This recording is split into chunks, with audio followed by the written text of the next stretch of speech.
자, 여러분 안녕하세요. 네, 우리가 이번에는 이제 네트워크 장비부터 이제 살펴보도록 할게요. 네트워크를 구축을 하려면 어떤 장비가 필요할까 한번 살펴보도록 할게요. 자, 먼저 보면은 이제 랜 카드다라고 있는데 이 랜 카드다라는 것은 이제 여러분 본체 속에 끼워져 있는 겁니다. 그래서 여러분 본체 한번 뜯어보면은 자, 이런 게 이제 이런 모양으로 된 게 이제 꽂혀져 있을 거예요. 그러면 이제 여기다가 이제 랜선을 이렇게 연결하는 겁니다. 그래서 일반적인 컴퓨터 속에 이제 다 들어있는 거고요. 그 다음에 이제 허브가 있습니다. 허브는 이제 뭐냐면 컴퓨터들을 이제 연결하는 장비가 돼요. 그래서 이제 이렇게 생겼습니다. 그래서 교실에 이제 컴퓨터들이 이제 이렇게 있으면 여기 컴퓨터마다 뭐가 있어요? 이렇게 랜 카드가 꽂혀져 있는 거죠. 그래서 이 선들을 이렇게 이제 허브에다가 이렇게 하나씩 이렇게 연결을 합니다. 이렇게 꽂아주는 거죠. 이게 이제 허브다라는 건데, 만약에 이게 이제 25핀이다. 그러면 24대의 컴퓨터를 이제 연결을 할 때 사용되는 게 허브가 되는데, 허브는 이제 만약에 이제 이게 24대의 컴퓨터가 있다. 인터넷 수업을 하는 거예요. 24사람이 이제 동시에 다 접속을 했을 때의 속도와 딱 한 사람이 접속했을 때의 속도는 달라요. 여기서 들어오는 속도를 여기서 이제 여기 이렇게 나가는 선이 하나로 나가죠. 여기서 들어오는 속도를 여기 연결된 컴퓨터들이 다 나눠 갖는다라고 보면 되세요. 그래서 접속자 수가 많으면 속도는 그만큼 떨어지게 되는 거죠. 그래서 그게 일반적으로 말하는 이제 더미 허브가 돼요. 그래서 이제 우리가 일반적으로 허브다 그러면 이제 초창기 때 나오는 더미 허브를 의미를 하고요. 그러니까 전체 대역폭을 이제 분할해서 사용한다 그렇게 생각해 주면 되고요. 스위칭 허브는 이제 스위치 개념이에요. 그래가지고 이렇게 한 사람이 접속하던 5사람이 접속하던 뭐 20명이 접속하던 그 속도를 전혀 나눠 갖지 않는 그런 똑똑한 허브다라고 보면 되겠습니다. 네. 자, 스위치입니다. 그래서 이제 같은 개념이 되는 건데요. 랜이 제공하는 대역 폭을 그대로 이제 전달하는 방식이 됩니다. 자, 그 다음에 이제 리피터가 있습니다. 리피터는 이제 우리가 종종 앞에서 봤죠. 뭐 하는 거죠? 꺼져가는 불씨를 이제 올려주는 부채와 같은 그런 역할을 한다라는 겁니다. 그리고 이제 감쇄된 신호, 없어져 가는 신호를 증폭시키기 위한 장비가 바로 리피터가 되는 거죠. 네. 그래서 접속하는 리피터는 우리가 4개 이하로 하는 것이 좋다라는 거고, 자, 그 다음에 이제 라우터가 있는데요. 자, 라우터가 있는데 라우터는 뭐 하는 역할을 하는 거예요? 최적의 경로 설정을 할 때 사용이 되는 거죠. 그래서 우리가 이제 지하철에서 A라는 역에서 이제 B라는 역을 가고자 할 때 어디로 가면 가장 빠른가요? 최적의 경로를 이제 찾아주는 것, 그게 이제 라우터의 역할이다라는 겁니다. 네. 그래서 구조가 다른 망끼리도 이제 연결할 수가 있고, 근거리 통신망, 광역 통신망을 이제 연결할 때 주로 이제 사용이 된다라는 거고요. 자, OSI 계층에 이제 무슨 계층에서 사용된다라는 것은 여기서는 참고적으로 일단 보고요. 뒤에 이제 OSI 7계층을 배우고 난 다음에 다시 한번 여기를 정리해 주면 될 것 같습니다. 네. 네, 그 다음에 이제 또 이 라우터를 통해서 또 인터넷 세상에서 이제 인터넷을 사용할 수 있도록 해주는 거고요. 하여튼 결론은 라우터 하면 여러분이 뭘 생각해요? 최적의 경로를 설정해 주는 것이다 라는 거 꼭 기억을 합니다. 자, 그 다음에 이제 브릿지가 있습니다. 브릿지는 어떤 개념이냐면, 자, 우리 교실에 A반, B반, C반이 있어요. 네, 한번 볼게요. 다시 한번. 자, A라는 반에 이제 컴퓨터들이 있어요. 네, 이 컴퓨터들을 이제 허브라는 장비에다가 이제 연결을 했겠죠. 이렇게 인터넷 쓰려고. 자, B라는 반에서도 이제 컴퓨터들이 있어요. 그럼 여기도 어때요? 반이 틀리니까 허브라는 장비에다가 이제 이렇게 연결을 했겠죠. 네, 우리 같은 학교잖아요. 그럼 또 얘와 얘를 연결을 해야죠. 이렇게. 그럴 때 이 연결을 뭘로 하느냐? 브릿지가 연결한다 그거예요. 그래서 허브와 허브를 연결해 주는 것은 이제 브릿지다 이렇게 이야기를 합니다. 자, 그 다음에 또 어떻게 생각하냐면 네트워크의 문제가 되는데 얘기도 우리 학교 반, 얘도 우리 학교죠. 그래서 이쪽에서 사는 네트워크, 이쪽에서 쓰는 네트워크는 동일해요. 그래서 브릿지 하면 여러분이 동일한 네트워크를 이제 연결을 한다. 그렇게 설명을 해도 맞는 개념이 돼요. 됐죠? 자, 그 다음에 이제 게이트웨이가 있습니다. 게이트웨이는 이제 뭐냐면, 여기 있는 이제 인터넷 세상으로 나가려고 할 때, 인터넷은 이제 선 하나가 이렇게 들어오는 거죠. 네. 그 선 하나를 이렇게 이제 우리 학교에서 이렇게 나눠 갖는 거잖아요. 이 통로를 우리는 이제 게이트웨이다라고 하고 있습니다. 그래서 게이트웨이 하면은 출입문이다. 인터넷 세상으로 나가기 위한 출입문이다. 통로다. 그렇게도 말을 하고 또 어떻게 이야기하냐면 자, 이 게이트웨이를 중심으로 얘는 내부의 네트워크지만 이건 인터넷 세상의 네트워크죠. 그래서 이쪽의 네트워크 개념과 여기의 네트워크의 개념은 달라요. 그래서 얘는 서로 다른 네트워크를 이제 연결해 주는 것, 그게 이제 게이트웨이다라는 거죠. 그래서 게이트웨이 하면 여러분이 출입문, 관문, 통로, 그다음에 서로 다른 네트워크를 이제 연결해 준다라고 보면 되겠고, 브릿지다라고 하면 허브와 허브를 연결해 준다, 같은 프로토콜을 연결해 준다 그렇게 보면 되겠고, 자 여기 라우터가 있죠. 네, 라우터는 이제 인터넷 세상에서 이제 사용하니까 넓은 세상이잖아요. 어디로 내가 여기 A라는 지점, 여기가 이제 또 A가 있으니까, 자 여기가 이제 뭐 별이라는 지점, 여기가 이제 동그라미라는 지점이다. 그럼 얘와 얘를 우리가 통신하려고 한다. 너무 넓은 세상이니까 어디로 갈지 모르잖아요. 최적의 경로를 설정해 주는 것이다. 이렇게 기억해 주면 되겠습니다. 장비가 가지고 있는 각각의 특징 기억해 주세요. 리피터는 뭐다? 신호를 증폭해 주는 것이다. 라고요. 자, 이제 우리가 이제 통신 프로토콜입니다. 이제 조금 이제 어려운 부분인데 어렵기 때문에 이제 우리가 꼭 기억을 해줘야 되는 부분이 되는데요. 여러분이 프로토콜이 뭘까 이제 또 그런 생각이 들죠. 프로토콜은 뭐냐면 이제 통신 규약이에요. 통신할 때 지켜야 될 약속이 됩니다.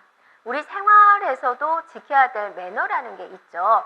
어르신을 보면 뭐 인사해요, 자리를 양보해요, 그런 매너가 있고, 또 우리 이제 집안에서도 지켜야 할 매너라는 게 있고, 또 우리 인터넷상에서도 지켜야 될 그런 매너라는 게 있죠. 자, 통신 프로토콜은 뭐냐면 통신할 때 지켜야 될 이제 약속이에요. 이렇게 내가 7비트로 보내면 너도 7비트로 보내야지, 뭐 그런 것들, 그런 거 맞춘 것, 이제 여러 가지 규약에 대해서 이제 우리가 한번 살펴봅니다. 그래서 통신 프로토콜, 우리나라 말로 통신 규약입니다. 그래서 컴퓨터와 컴퓨터끼리 서로 이제 자료 전달을 할 경우에 정확한 정보 전달이 되어야 되겠죠.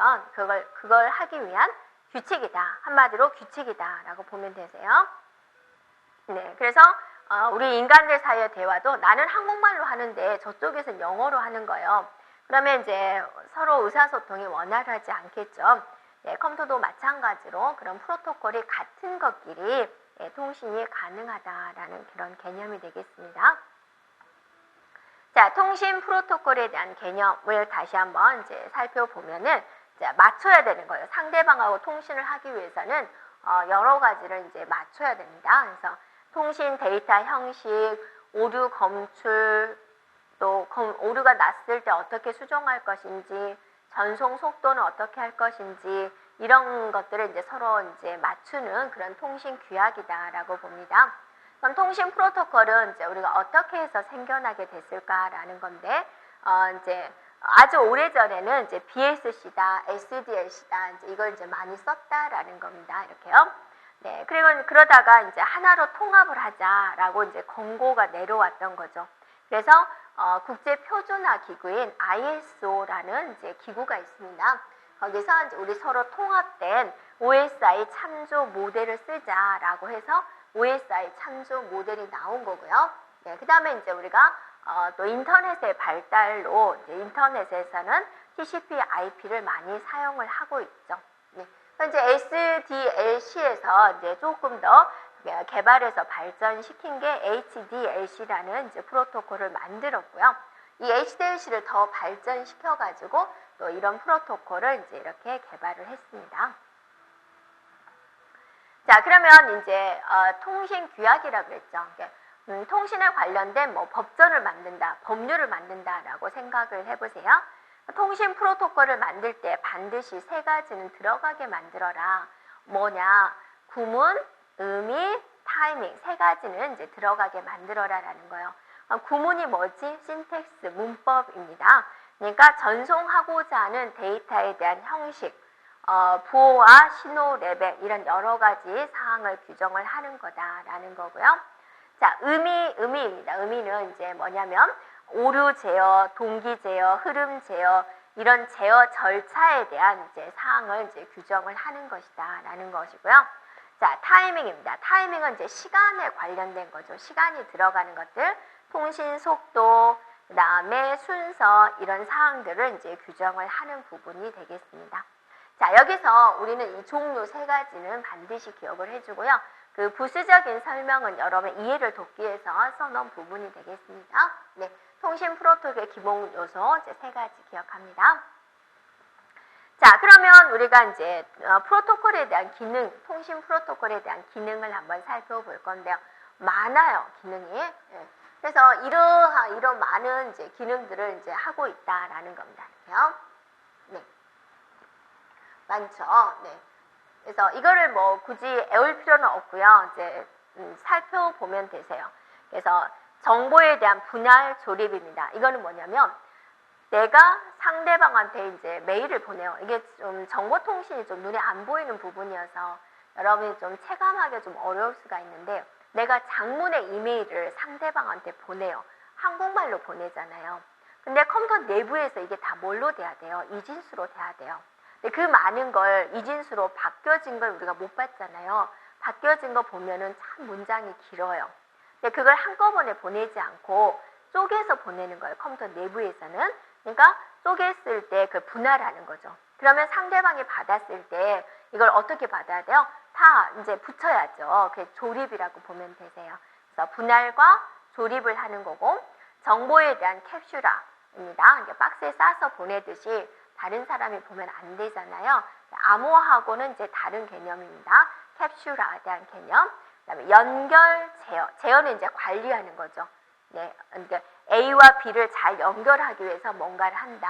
흐름 제어, 잘 갈 수 있도록 한다. 오류 제어, 오류가 일어나면 어떻게 할까. 네, 그다음에 동기화, 상대방이 이제 물풍선을 던질 때 내가 잘 받아야 되니까 서로 속도를 맞추는 거죠. 네, 내가 신호 보낼 때 너는 받을 준비를 해야 된다는 건 그런 거.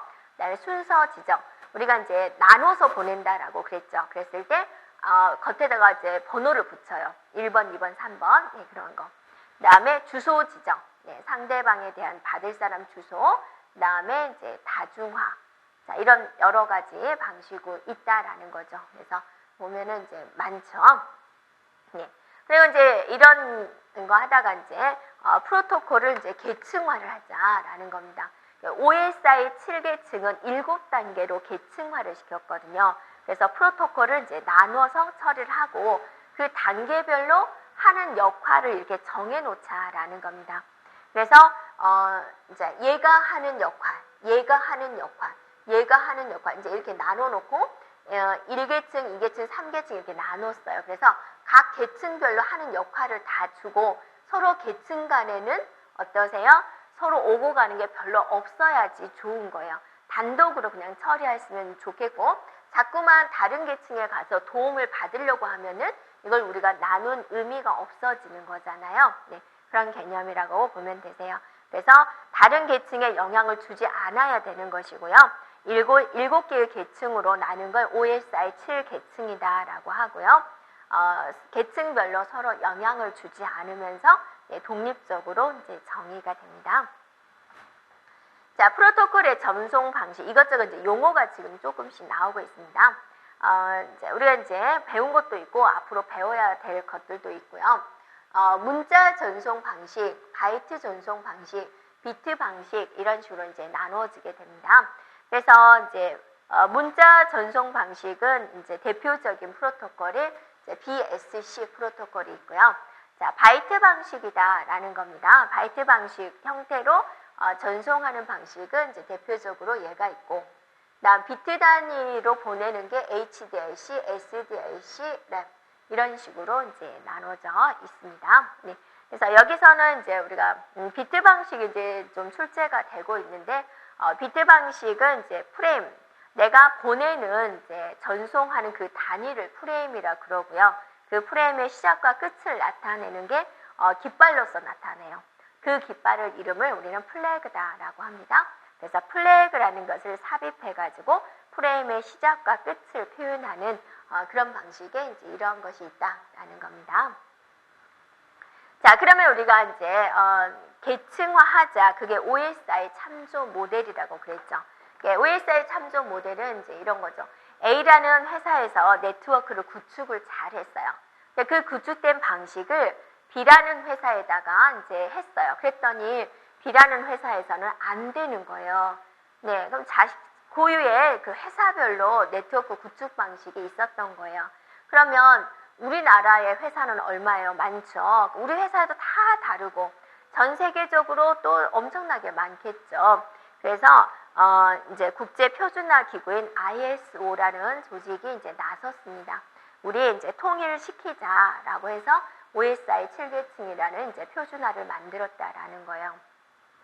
자, 이렇게 생각해 보세요. 여러분, 삼성의 핸드폰에 충전하는 그 잭하고 아이폰에서 충전하는 잭이 다르죠. 네.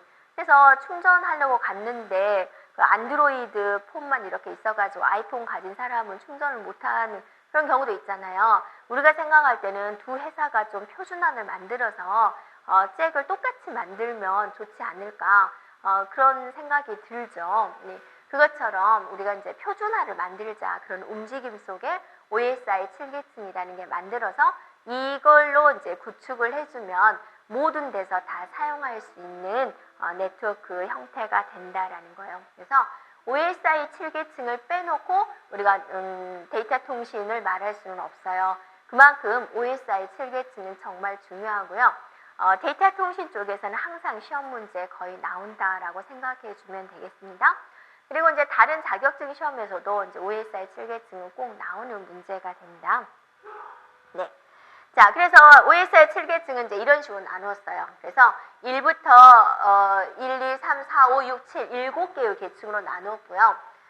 이제 1, 2, 3은 좀 하드웨어적이다라고 하고, 이제 4, 5, 6, 7은 이제 소프트웨어적이다라고 해서 이렇게 구분을 하고요. 순서를 일단 구분을 하세요. 여기를 이제 하위 계층이다라고 하거든요. 최하위 계층이다라고 하고, 위로 올라갈수록 이제 상위 계층이다라고 하는데, 반드시 외워야 됩니다. 자, 물, 대내, 전세, 표응. 이걸 못 외우면은 이제 진행이 안 돼요. 뒤쪽에서. 네, 반드시 외워주고요. 자, 사용되는 장비가 있어요. 그러니까 물리계층은 여러분이 최초로 랜을 구축을 한다라고 생각해 보세요. 그러니까 하드웨어적이니까 뭔가 장비를 들고 와서 막 이렇게 하는 것을 말을 하죠. 장비가 필요한 하드웨어 계층 이거 3개예요. 3개. 이렇게. 자, 물리계층에는 처음에 여러분이 네트워크 구축을 할 때 컴퓨터와 컴퓨터를 연결하는 장비 뭐가 있다 그랬어요? 허브가 있다 그랬죠. 허브. 자, 신호를 증폭시키기 위해서 뭐가 필요해요? 리피터가 있다 그거죠. 네. 그 다음에 허브와 허브를 연결한 거 브릿지. 최적의 경로 설정 라우터. 이제 여기서부터는 이제 인터넷 세상이 되는 거죠. 여기는 이제 우리 학교라고 생각해 주면 돼요. 네. 됐죠. 그 다음에 이제 또 하나는 뭐냐면 일단 순서 외우고 사용되는 장비를 외우고 자, 사용되는 이제 단위를 한번 살펴볼 건데요. 자, 이렇게 한번 보세요. 내가 상대방한테 메시지를 보내요. 메일을 보내요. 긴 문장으로 보내죠. 그러면 그게 이제 컴퓨터 속으로 일단 가야 되겠잖아요. 컴퓨터 속으로 갈 때는 뭐로 가는 거죠? 컴퓨터를 뭐밖에 이해를 못해요? 이진수밖에 이해를 못하는 거예요. 그래서 내가 장문에 메시지를 보내면 컴퓨터는 어때요? 다 이진수로 바꿔야 돼요. 근데 그걸 팍 이진수로 바꾸는 게 아니라 자, 보세요. 자, 송신재. 내가 메시지를 보냈어요. 그러면 자, 상대방한테 이쪽으로 전달돼야 하잖아요. 전달되기 위해서 어떤 과정을 거치는지 보세요. OSI 7계층 중에서 7계층, 6계층, 5계층, 4, 3, 2, 1 해서 여기를 거쳐가지고 다시 이렇게 가가지고 얘를 하는 거예요. 그래서 우리가 서 있는 곳은 어디냐면 7계층이에요. 네. 자, 그러면 이제 단위를 보세요. 이렇게 가다가 이제 큰 긴 문장의 메시지가 있잖아요. 그게 세그먼트라는 단위로 이제 쪼개지는 거죠. 다시 더 작은 단위, 패킷이란 단위로 또 쪼개지고 프레임 단위로 쪼개지고 이제 이진수, 비트 스트림 단위로 쪼개지는 거예요. 자, 그 다음에 이제 이쪽으로 건너갑니다. 건너가서 이쪽에서 건너가서는 어때? 이제 붙어야죠. 이진수로 된 비트 스트림을 프레임 단위로 모으고 프레임과 프레임을 붙여서 패킷 단위로 모아주고 패킷과 패킷이 묻혀서 세그먼트 단위로 되고 해서 성신자한테 보내는 이런 과정이 보여주는 수신자에게 이게 수신자인데요. 네, 수신자에게 이제 보내지는 것이 된다 그죠. 그래서 우리는 메시지를 딱 작성을 하고 전송 버튼 한 번만 누르는 순간에 상대방을 샥 가지만 컴퓨터 내부적으로는 이런 과정이 순식간에 이루어지고 있다라는 겁니다. 됐죠? 네, 그래서 바로 이 개념이 되는 거예요. 자, 이 단위도 알고 있어요. 네, 자, 세그먼트 단위, 내가 메시지를 보내면, 자, 전송 계층부터 세그먼트 단위로 쪼개지고, 더 작은 단위, 패킷 단위로 쪼개지고, 더 작은 단위, 프레임 단위로 쪼개지고, 이진수, 비트 스트림으로 이제 된다라는 거죠. 그래서 처리하는 단위에 대한 이름 기억을 해주고요. 네, 자, 그냥 하는 역할을 한번 보세요. 그러니까 여러분이 이 표 하나만 이제 기억하고 있으면 거기 책에 있는 내용이 모두 해결이 되는 거예요. 네. 자, 그러면 이제 최하위 계층인 물리 계층에서는 이제 무슨 일을 하냐라는 거죠. 자, 무슨 일을 하냐면 이제 부호화 과정, 변조 과정, 그 다음에 컴퓨터 연결할 때 이제 허브로 연결을 하는데 컴퓨터마다 뭐가 있었어야 돼요? 랜 카드가 있죠.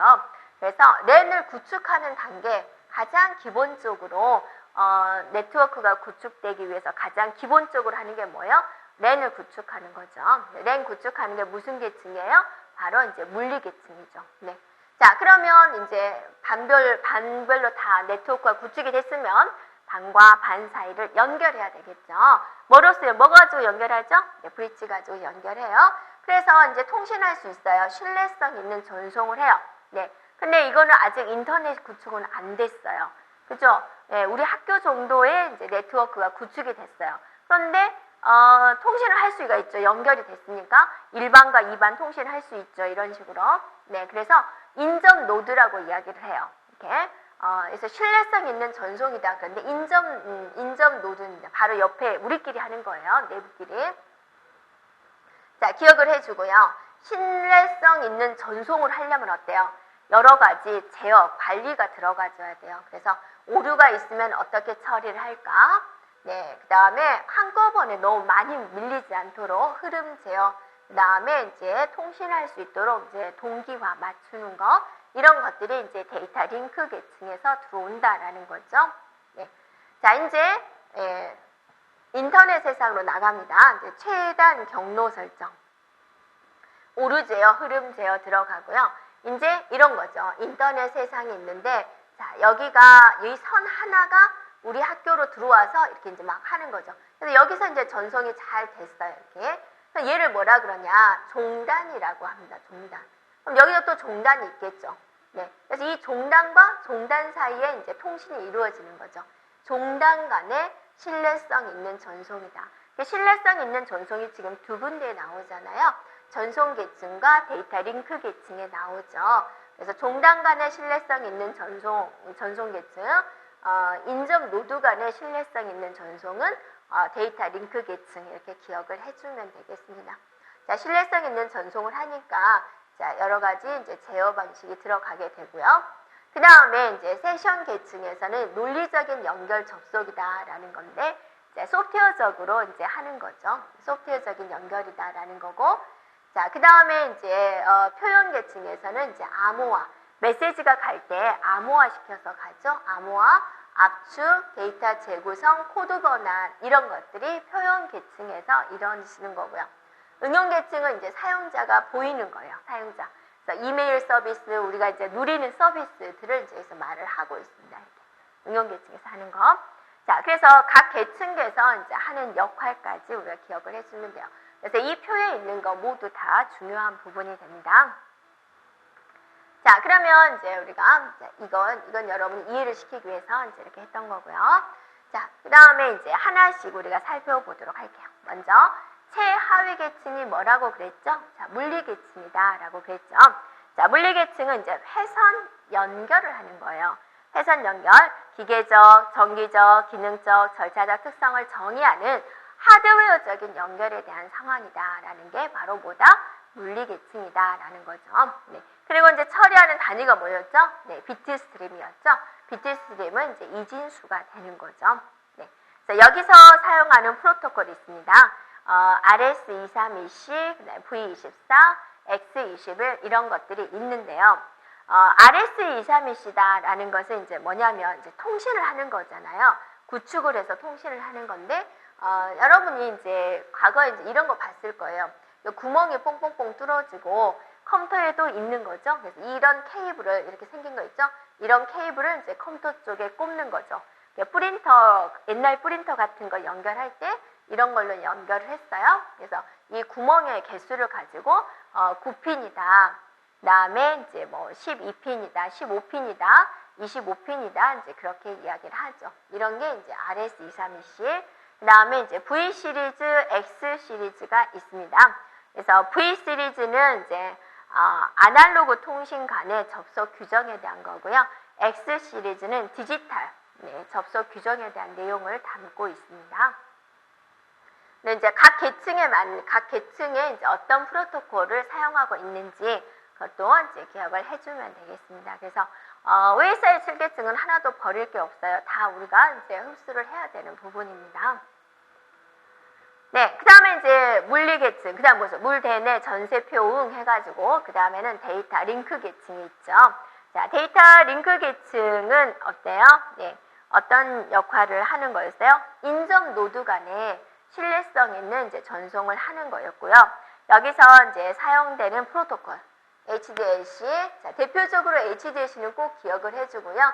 자, 추가적으로 이제 이건 보면 되겠습니다. 네, 그래서 인접 노드 간에 신뢰성 있는 전송을 하는 거니까 신뢰가 하나도 오류가 없이 잘 상대방에 가도록 하는 걸 이제 하는 거죠. 그래서 흐름 제어. 그러니까 흐름 제어하면 여러분이 뭘 생각하라 그랬어요? 네, 구름다리를 생각하라 그랬죠. 너무 많은 사람들이 구름다리 올라가면 어때요? 그 무너지잖아요. 적정 인원수를 배정을 하기 위해서 흐름 제어를 하는 것이고요. 그 다음에 프레임의 동기화입니다. 그래서 프레임 단위로 이제 얘가 보내게 되는데 여기까지가 프레임이다. 프레임의 시작, 끝. 우리가 쪼갠다라고 쪼갠 단위를 프레임이라고 했잖아요. 어느 단위로 쪼개느냐. 여기서부터 여기까지가 프레임이다. 이런 거 표시하는 거. 이제 프레임의 동기화 기능이 되고요. 그 다음에 이제 오류 제어, 오류 검출에 대한 거. 오류가 검출됐으면 어떻게 할 것인지에 대한 기능. 그 다음에 이제 순서 제어. 이제 프레임 단위로 이렇게 보내니까 이제 도착이 됐을 때 보낼 때도 순서를 잡아줘야 되겠고 받을 때도 이제 순서를 잡아줘야 되겠죠. 네, 그런 개념이 되겠습니다. 자, 여기서 기억할 것은 자, 인접 노드 간 신뢰성 있는 전송, 흐름 제어, 프레임의 동기화 기능, 오류 제어, 순서 제어, HDLC 그 부분은 반드시 기억합니다. 자, 그 다음에 이제 네트워크 계층입니다. 네트워크 계층은 인터넷과 이제 연결되는 이제 그런 단계가 되겠고, 경로 배정이 이루어지는 단계가 되겠죠. 예, 여기서 이제 사용되는 이제 프로토콜이 이제 X25라는 프로토콜이 있고요. X25 프로토콜은 이제 바로 다음 장에 나오니까 이제 우리가 또 바로 보도록 하겠습니다. 자, 그래서 이제 경로 배정이 이루어지는 거죠. 네, 그래서 네트워크 시스템의 상호 간의 데이터를 전송할 수 있도록 경로 배정, 중계 기능, 흐름 제어, 오류 제어 이런 것들을 기능을 이제 수행하는 곳이다라는 거고요. 자, 그다음에 이제 전송 계층 볼게요. 전송 계층. 전송 계층 뭐라 그랬어요?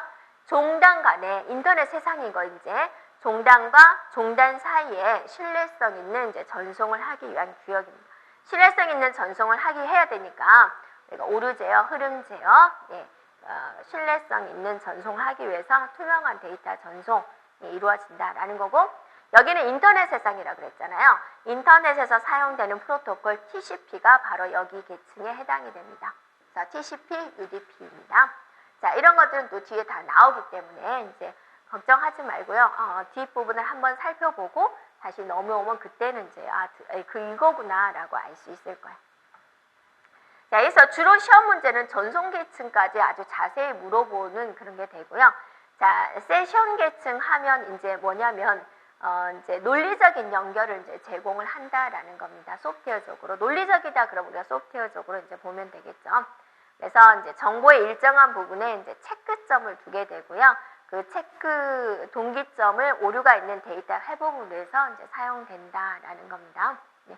그래서 여기서 핵심은 뭐냐면 이제 논리적인 연결을 이제 제공을 한다. 세션 계층. 그다음에 이제 표현 계층은 이제 뭐냐면 암호화, 압축, 형식 변환 이런 기능을 제공한다. 세 가지 기억을 해주면 되세요. 네. 그래서 이제 코드 변환, 데이터 암호화, 데이터 압축, 구문 검색 이런 기능을 담당을 한다라는 거고요. 자, 응용 계층은 여러 가지 이제 서비스를 제공하는 부분이 되겠습니다. 네. 그래서 응용 계층에서 사용되는 프로토콜은 이제 뭐가 있어요? 자, HTTP, 텔넷, 그다음에 FTP, SMTP 이런 게 있는데요. 자, HTTP다 그러면 이제 우리가 이제 웹 서비스를 제공하는 이제 프로토콜이 되고요. 그다음에 이제 텔넷은 이제 원격 접속입니다. 멀리 있는 사람들을 내가 원격으로 조정을 해주는 거고요. FTP 그러면 이제 파일 송수신 할 수 있는 그런 서비스가 되겠고요. SMTP는 이제 메일에서 사용되는 프로토콜입니다. 이런 것들이 이제 응용 계층에 이제 속한다라는 겁니다. 자, 다시 한번 살펴보면은요, 이거 중요한 부분입니다. 물리 계층에서 사용되는 프로토콜, 데이터 링크 계층에서 사용되는 프로토콜, 자, 기억을 해주고요. 네, HDLC, 그다음에 네트워크 계층에서 이제 IP, 그죠? 네, 그다음에 전송 계층에서 TCP, UDP, 응용 계층에서는 이제 우리가 많이 쓰는 것들이 이제 이런 것들이 이제 포함되어 있습니다. 네, 자, 우리가 이제 앞에서 X25에 대해서 이제 있었다라는 거죠. 이런 프로토콜도 있어요라는 겁니다. 그래서 X25는 이제 어떤 거냐면 DTE와 DC 간의 인터페이스를 제공하는 프로토콜이다 그랬는데 우리가 이제 A 지점에서 B 지점으로 통신을 할 때 여기가 이제 단말기가 되는 거고, 네, 이게 이제 신호 체계를 거쳐서 이렇게 가는 거잖아요. 그럴 때 여기를 뭐라고 그랬어요? 신호를 바꿔주는 신호 변환 장치다라고 그랬죠. 네, 그럼 이 시점에서 다시 신호 변환 장치를 거치고 여기가 이제 제어 기능을 하는 장치를 거쳐서 상대방 컴퓨터로 들어갑니다. 이렇게 되는 거잖아요. 이 사이인 거죠. 이 사이. 이렇게. 그래서 DTE, DCE, 단말기를 DTE라 그러고 신호 변환 장치를 DCE라 그러죠. 그래서 DTE와 DCE 간의 인터페이스를 이제 제공하는 이제 프로토콜이다라는 겁니다. 그래서 통신을 원하는 그 두 개의 단말 장치가 원활하게 이제 전달되기 위한 통신 절차가 되고요. 얘는 이제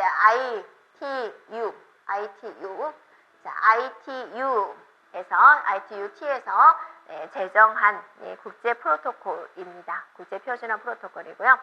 자, 연결형 프로토콜이고 흐름 제어, 오류 제어에 대한 기능이 있다라는 거고 한 회선에 만약에 장애가 발생이 되면 정상적인 경로를 선택을 해줘요. 그래서 이리 가시오, 우회 전송이 가능하다라는 거고요. 자, 디지털 전송을 기본으로 하고 있습니다. 자, 그 다음 모든 패킷은 최소 3옥텟의 헤더를 가지고 있습니다. 그 다음에 축적 교환 방식을 이용을 하고 있고요. 전송을 위한 처리 지연이 발생될 수도 있습니다. 이렇게요. 자, 여기서 이제 나오는 용어들은 이제 조금 앞에서 나왔던 부분이 되니까 일단 이렇게 넘어가도록 하고요. 그 다음에 이제 이것은 세 개의 계층 구조로 이루어져 있습니다. 그래서 물리 계층, 프레임 계층, 그 다음에 패킷 계층 이렇게 세 개로 이제 구성이 되어 있고요. 물리 계층이다라고 한다면 뭐겠어요? 물리적인 접속을 위한 인터페이스를 정의하는 계층입니다. 뭐와 뭐 사이요? DTE와 DC 사이에 물리적인 접속에 대한 인터페이스를 제공하는 계층이고요. X21을 사용을 한다라는 거고요. 프로토콜 이름이라고 보면 되세요. 다음에 이제 프레임 계층이다. 이건 다른 말로 우리가 링크 계층이다라고 합니다. 이건 이제 OSI 7계층 중에서 이제 링크 계층에 해당이 되는 거. 링크 계층이니까 OSI 7계층에 이제 링크 계층에 이제 해당이 됩니다. 이렇게요. 그래서 패킷이 원활하게 전송될 수 있도록 여러 가지 제어를 이제 수행하는 계층이 되겠고요.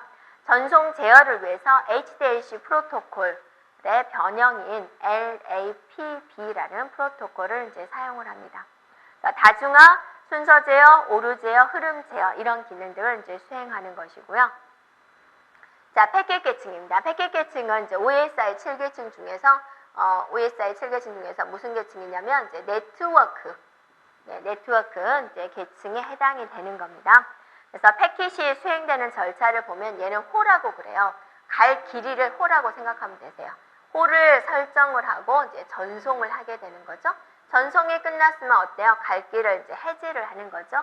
호 해제 이런 과정으로 이제 진행을 하게 됩니다. 그 다음에 이제 데이터 전송 제어 기능을 수행을 하는데 전송을 할 때 오류 제어, 순서 제어, 흐름 제어, 다중화, 그 다음에 망이 고장이 났어요. 그러면 이제 망은 이제 구축된 그 회선이라고 생각해 주면 되죠. 어디에 이제 망이 고장이 났으면 이제 복구하는 그런 기능도 가지고 있다라는 겁니다. 그래서 여기서는 일단은 이 세 개의 계층, 세 개의 계층 기억을 해주면 되고요. 각각의 하는 OSI 7계층의 무슨 계층? 데이터 링크 계층. OSI 계층의 무슨 계층? 네트워크 계층. 네, 이렇게 기억해 주면 되겠습니다. 네, 자, 여기까지 진행하겠습니다. 여러분 수고하셨습니다.